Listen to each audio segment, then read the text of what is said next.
안녕하세요. 울산저널 편집국장 이종호입니다. 오늘은 시민들의 정책 수다 울산저널 시민포럼 포럼지기로 이 자리에 나왔습니다. 울산저널은 올해부터 시민 여러분과 함께 인터넷 시민방송을 시작합니다.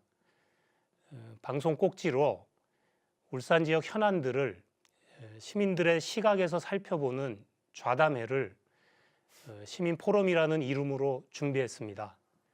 울산저널 기자들과 4분의 시민이 포럼지기로 참여해서 토론회를 준비해 왔는데요. 오늘은 그 첫 방송입니다. 지난해 23년 만에 울산 지방정부가 교체됐습니다. 적폐청산과 정권 교체를 요구하는 시민들의 촛불혁명이 지방정권 교체에도 큰 영향을 미쳤습니다. 중앙과 지방의 행정 권력이 바뀌었지만 기존 기득권 세력과 각종 패단들은 여전합니다. 깨어있는 시민들의 힘이 뒷받침돼야 우리 정치와 사회가 실제로 바뀔 수 있을 텐데요. 그런 점에서 울산 시민사회가 지역의 문제와 의제들을 공론화시키는 역량을 키워가는 것이 무엇보다 중요합니다. 저희가 시민포럼을 시작하는 가장 큰 이유가 이것 때문입니다. 시민들이 수다 떨듯이 지역의 문제를 공론화하고 정책을 제안하는 경험들이 많아져야 합니다. 지금 울산시의 슬로건이 시민과 함께 다시 뛰는 울산입니다. 지역의 문제들을 공론화하는 시민들의 역량이 커지면 울산이 더 크게 도약할 수 있습니다. 오늘 첫걸음을 떼는 시민포럼이 시민들의 활발한 정책 수다의 장이 되고 시민들의 공론화 역량을 키워가는 출발점이 되었으면 좋겠습니다. 오늘 토론 주제는 아이들의 소리 없는 비명, 청소년 자해입니다. 네, 자해러라는 단어 혹시 들어보셨는지요? 자기 몸에 상처를 내는 사람이라는 인터넷 은어인데 자신의 몸에 일부러 상처를 내고 그 사진을 SNS에 올리는 이른바 자해 인증샷이 청소년들 사이에 확산되고 있습니다.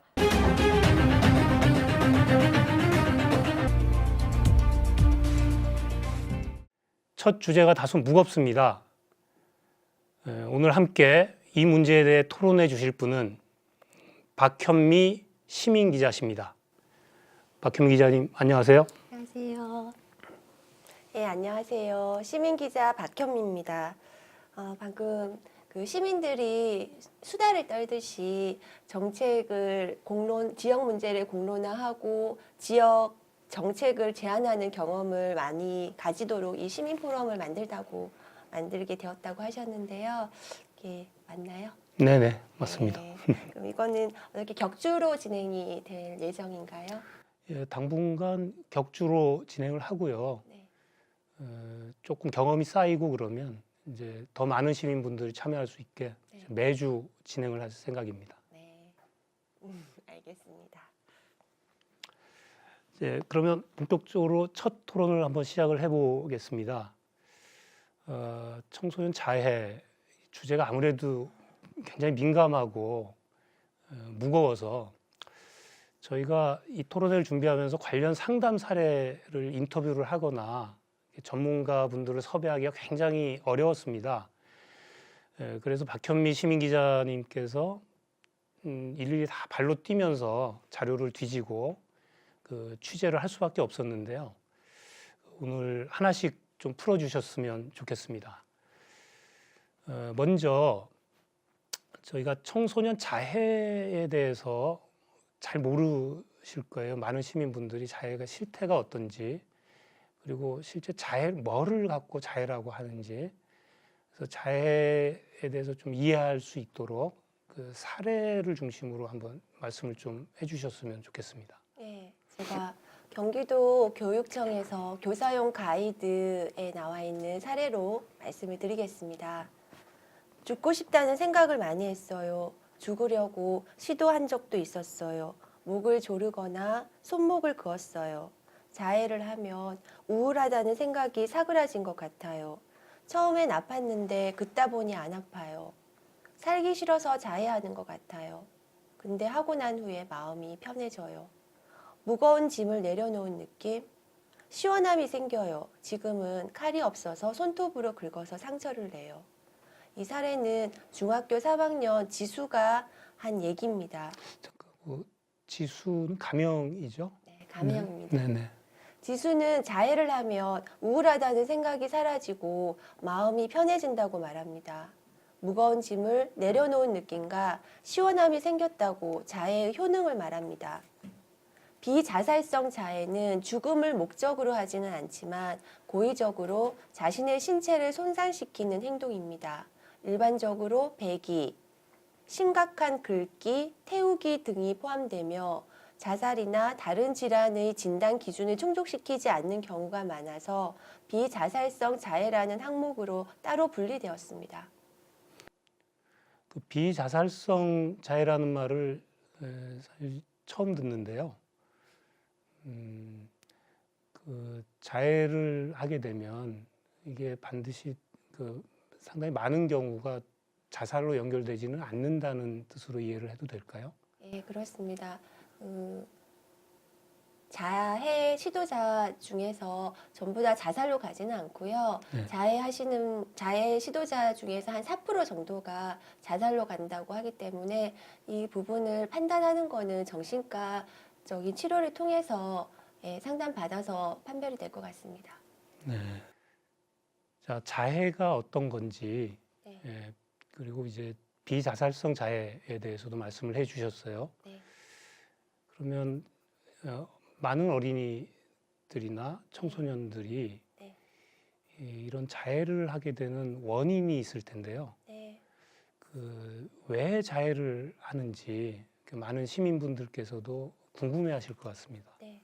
원인에 대해서 좀 사례가 있다면 말씀을 좀 해주세요. 네. 사례를 들어서 말씀을 드리겠습니다. 고등학교 3학년 희정이 사례인데요. 희정이는 부모님의 기대 속에서 자란 첫째 딸로 부모님이 항상 공부에 대해서 강조를 많이 하는 편이고 반 친구들과의 성적 비교를 하면서 친구보다 더 잘해야 한다는 이야기를 들어왔습니다. 희정이는 친구를 좋아하면서도 항상 경쟁 상대로 생각했기 때문에 친해질 수 없다고 생각하며 이 때문에 친구에 대한 죄책감을 갖고 있습니다. 점차적으로 관계 사고가 생겨 힘들어하면서 자해를 시작하게 되었습니다. 희정이는 상담을 통해 자신의 생각을 수정하게 되면서 자해를 멈추었는데요. 어느 순간 공부에 대한 스트레스가 다시 시작되었고 자신이 잘 못하고 있다는 생각, 계획대로 공부를 못하고 있다는 생각에 자신을 벌주는 의미로 자해를 다시 하게 되었습니다. 공부가 잘 안 될 때 아무도 없는 교실에서 팔 전체를 칼로 정신없이 긁는 자해 행동을 보였습니다. 희정이는 스트레스가 다시 시작되고 자신이 잘 못한다는 생각, 계획대로 공부를 못하고 있다는 생각에 자신을 벌주는 의미로 자해를 다시 하게 되었다고 말하는데요.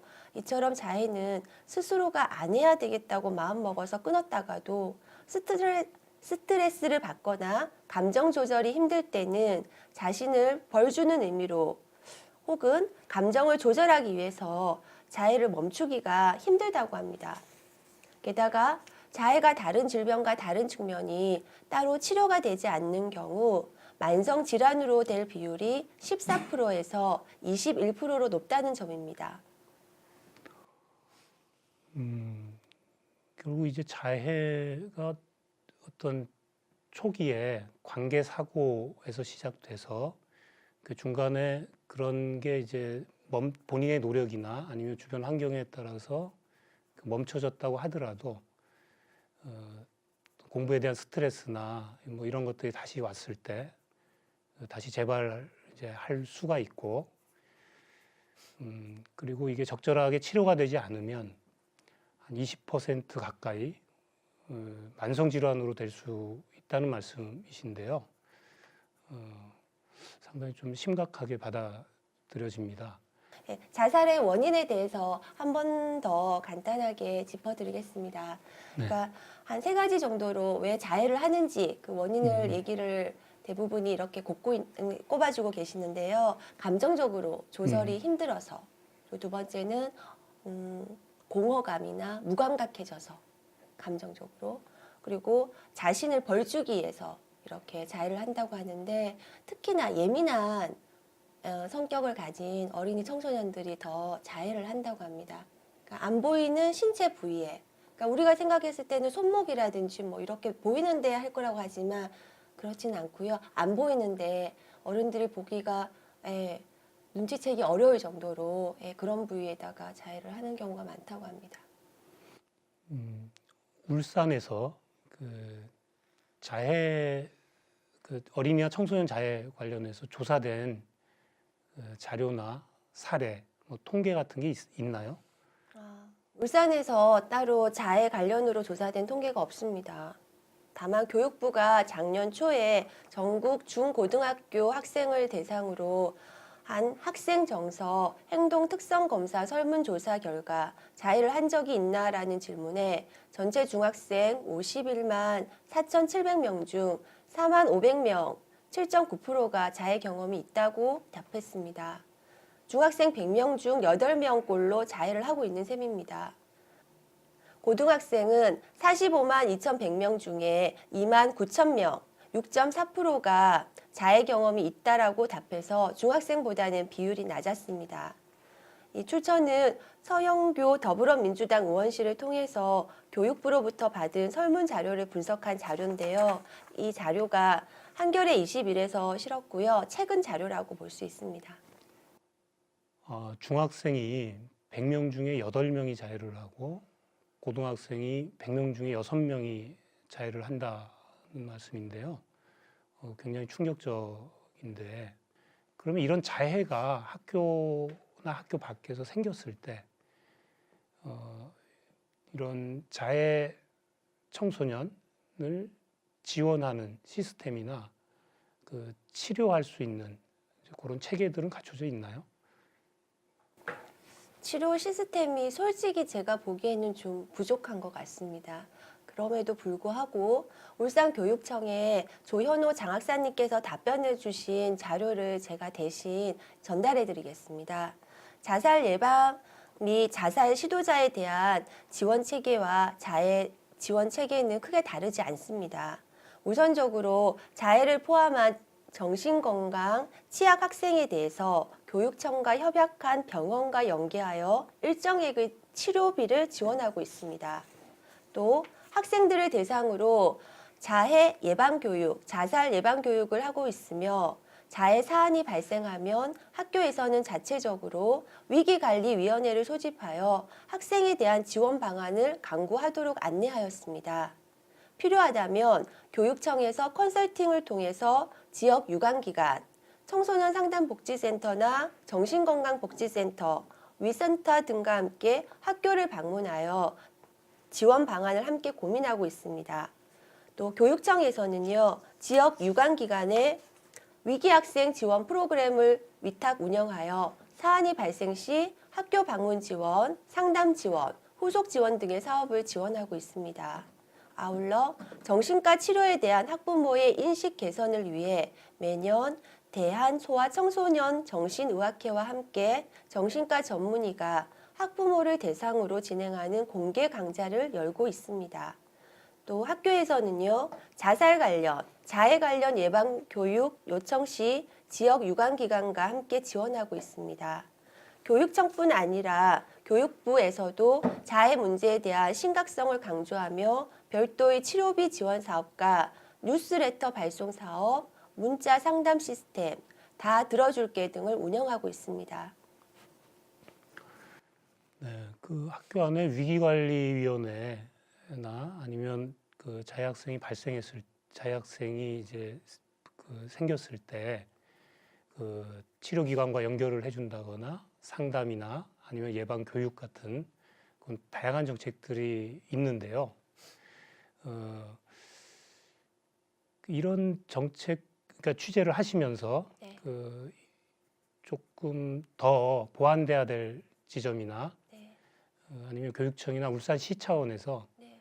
이런 것들은 좀 더 구체적으로 정책으로 네. 좀 준비를 해야 될 게 이제 있다면 네. 그 어떤 것들이 있을까요? 네.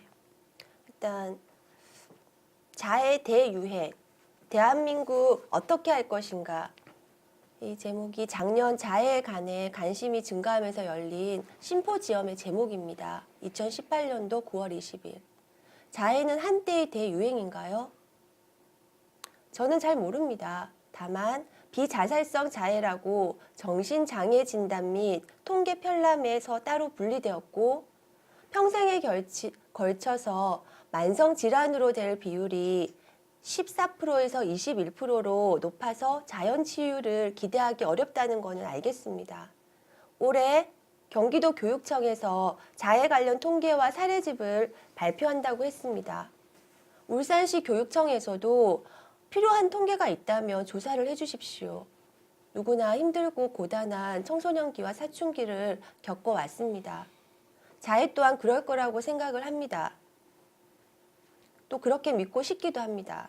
한때라고 지나갈 거라고 다 괜찮을 거라고. 하지만 이제 초등학교 저학년부터 시작한다는 자해, 학부모와 교육, 관련 관계자분께서 이대로 지켜보고만 있어도 좋을지 조심스럽게 질문을 던집니다. 가장 먼저 울산 내 자해 아동수에 대한 구체적인 통계와 사례집 발간, 학생 위기 대처 지원단 설립 등 구체적인 지원과 적절한 예산 편성을 부탁드립니다.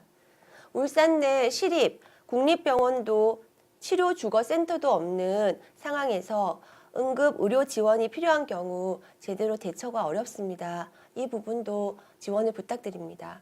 네, 당장 울산시나 교육청에서 그 자해 청소년들에 대한 그 통계 조사부터 이제 해야 되고, 그리고 지원단을 꾸려서 어떤 자해 문제에 대해서 좀 더 적극적으로 대처를 해야 된다. 그런 제안이셨습니다. 네, 지금까지 그 오염된 환경에서 우리 아이들이 지르는 소리 없는 비명, 자해에 대해서 이야기를 나눴습니다. 아이들이 많이 아픕니다. 울산시와 교육청, 학부모, 울산 시민 모두가 이 문제에 대해서 다시 한번 관심을 가지고 지혜를 모아봤으면 좋겠습니다. 박효민 시민 기자님, 고맙습니다. 네, 감사합니다. 네, 저희는 다음 울산의 주거복지를 주제로 다시 찾아뵙겠습니다. 고맙습니다.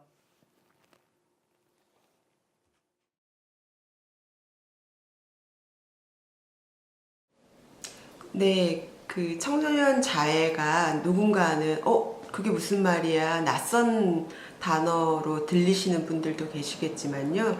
생각보다 청소년 자해는 매우 심각한 수준이다, 저는 말씀드리고 싶은데요. 아이들이 주로 아이들뿐만 아니고 성인들 역시 주로 SNS에서 저희들이 많이 활동을 하잖아요.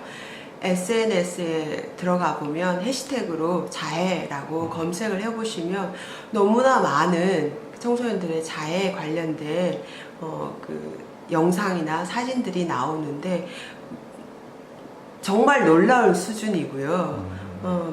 그걸 보고 나면 누구나 그 기분 나쁜 그런 그 자료인데도 많은 아이들이 자해에 관심을 가지고 있습니다. 청소년들이 좀 자신의 감정을 표현하는 부분이 좀 과격하고 또 공격적이고 서툴잖아요. 근데 이제 온라인 상에 청소년 자해를 봤을 때 아이들의 문화는 모방이 강한데 이런 자해 관련을 너무나 손쉽게 모방하고 있고, 모방에서 또 심각한 건 자칫하면 생명에 위협을 주는 상황까지도 갈 수 있기 때문에 저는 매우 위험스럽게 여기는데, 여기에 비해서 부모님들, 저희 교사들, 그러니까 청소년에 비해서 성인들은 이것에 대해서 위험스러운 인식 어떻게 생각하시는지 좀 관심 기울여서 바라봐 주셨으면 어떨까 생각합니다. 아이들이 점점 자라서 그 청소년기에는 대개가 해야 될 공부, 뭐 부모님과의 관계, 친구들과의 관계 이런 지점에 스트레스가 좀 많잖아요. 그 아이들이 가지게 되는 이 스트레스가 매우 심각해졌을 때 아이들이 스스로가 가지는 그 감정을 잘 조절하지 못하고 그게 넘쳐서 어쩔 줄 모르는 지경에 이르렀을 때 대개가 자신의 감정을 진정시키기 위해서 자해에 이르게 된다라고 봐지는데요. 너무 경쟁적인 그 입시 환경이 그것을 주로 좀 대변하고 있는 듯, 그 최근에 전 국민이 지켜본다고 하는 스카이캐슬이 그 좋은 예인 것 같고요. 너무나 그 과도한 경쟁적인 상태에서 감정이 지나치게 넘쳐 흐를 때 스스로가 너무 혼란스럽고 감정을 주체하지 못하게 이르게 되는 날도 있는 것 같고요. 또 어떤 날은 스스로가 아무것도 할 수 없는 그런 감정 상태에 빠져서 무력하거나 또 마치 도망가고 싶은 그런 심리에 빠질 때도 있을 거고, 또 어느 날은 정말 아무것도 할 수 없을 정도의 자기 스스로의 자존감이 전혀 없는 상태에 모두가 자기 탓인 양 자기를 벌하고 싶은 그런 상태에 빠지기도 하는데요. 스스로가 그런 감정을 주체하지 못할 때 되게 자해에 이르는 듯 보여집니다. 아이들은 고통스러운 상황에 놓여 있고 무기력한 상태에 빠져서 스스로의 감정을 어떻게 표현할지 몰라서 스스로의 감정을 진정시키기 위해서 자해에 이르고 있는데요. 이것에 관해서 대개의 부모들은 놀라거나 내가 널 어떻게 키웠냐라는 비난과 평가적으로 아이들을 관심받기 위해서 이런 행동을 하느냐라는 지점으로 아이들이 호소하는 고통에 비해서 더 놀라시고 스스로를 더 비난하는 마음으로 바라보시는 듯 하신데, 아이들은 자해를 계속되는 자해에서 자해를 끊고 싶은데 생각만큼 끊어지지 않아서 아이들은 또 힘들어하는 것 같습니다. 그래서 자해를 계속하고 반복하고 하는 아이들은 없는데, 이걸 통해서라도 자기가 얼마나 힘든지를 호소하고 싶고, 또 부모를 화나게 해서라도 관심받고 싶고, 또 자기가 지금 해결해야 되는 많은 것들에 대해서 벗어나고 싶어 한다는 것, 그것을 우리들이 우선 이해해야 된다. 그것을 언어적으로 감정을, 자기 표현을 언어적으로 잘 표현할 수 있게 도와줘야 되는 건 기본인 것 같고요. 아이들이 무엇을 받고 싶어 하는가, 즉 관심과 인정을 받고 싶어 하는 부분에 저희들이 좀 마음을 맞춰봐야 될 것 같고요. 아기들이 태어나서 울면서 자기 감정을 드러냈을 때 대개의 엄마들은 아주 예민하고 민감하게 그 아이가 무엇을 원하는지 즉각적으로 해결해 주려고 반응을 하잖아요. 그런데 그럴 때 그 아이들은 자기 감정을 잘 표현하는 아이가 되겠죠. 내가 이럴 때 이렇게 해야 되는구나. 그러면 이런 것들이 들어오는구나. 근데 아무리 울거나 자기 감정을 드러내도 그것에 대한 반응이 느리거나 전혀 반응이 없다면 아이들은 자기를 보호하기 위해서 더 이상 내 감정을 표현해도 소용이 없구나. 스스로가 감각을 닫는, 자기를 보호하기 위한 부분에 그런 부분으로 지금 아이들이 감각이 많이 닫혀있는, 그러니까 그 감각을 너무나 쌓인 부분에 그것을 열기 위해서라도 자해를 하는 지경에 이른 듯한 그런 느낌을 받게 되는데, 저는 그런 아이들이 감각을 열어줘야 된다. 어느 선생님이 심정지에 이르게 되면 누구든 옆에서 있는 가장 먼저 발견하는 사람이 숨 쉴 수 있게 도와줘야 되지 않나, 심폐소생술을 해야 된다. 그것처럼 아이들이 닫혀있는 감각에 빠져있는 아이들에게 이 감각을 열어줄 수 있어야 된다. 감각을 열어주는 부분에 가장 손쉬운 방법이 저는 몸을 움직이는 거라고 생각하거든요. 혹은 내가 갖고 있는 감정에 숨을 크게 한번 들이쉬었다 내뱉는 것도, 그리고 다른 친구랑 같이 박자에 맞춰서 똑같이 동작을 같이 해볼 때 그때 감정이 드러나고 몸을 움직이게 되면 몸과 마음은 연결되어 있기 때문에 몸을 움직이면서 기분이 좀 달라지고 엔돌핀이 나오고 그 엔돌핀이 집중력과 공부하는 데도 도움이 되고 기분을 좋게 만드는 부분으로 나아가기 때문에 아이들에게 몸을 움직일 수 있는 경험, 시간을 많이 줘야 된다고 생각을 합니다.